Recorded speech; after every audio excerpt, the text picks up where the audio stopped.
হাদিয়াটা দেন কিনা এটা একটু চিন্তা করবেন।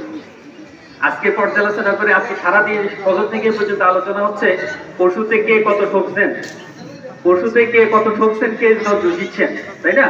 কেউ বলতেছেন 1 লাখ টাকার পশুতে 10,000 নাই, 15,000 নাই। তাহলে যেই হুজুরকে দিয়ে বা জবাইকারীকে দিয়ে আপনি এত মূল্যবান পশুটা জবাই করে 200 টাকা দেন, এটা কি মানানসই হয়? আমি গতকাল রাজগঞ্জে মাছ কিনছি, কেজিতে 15 টাকা চাই। এখন আপনি 10 টাকা দরে দিলে কার গরুটা আছে অন্তত 2.5 গুণ 3 গুণের নিচে। তো আমার একটা অনুরোধ থাকলো, 1000 থেকে 500-র ভিতরে জিনিসটা রাখবেন। 1 লক্ষ টাকার উপরে হলে 1000, এটা আমার পরামর্শ, এটা কমবে না। তো একটা হুজুর দেখেন অনেক দূর থেকে আসে, এখন তো এই গ্রামে 8-10 জনে গরু কাটে। তো আপনার বাড়িতে কাটবে, কটা গরু কাটে? একটু চেষ্টা করুন উদার হওয়ার জন্য, আল্লাহ আমাদেরকে তৌফিক দিক। জি সম্মানিত ভাইরা, গত ঈদুল ফিতরের হিসাবটা একটু দিয়ে দিই।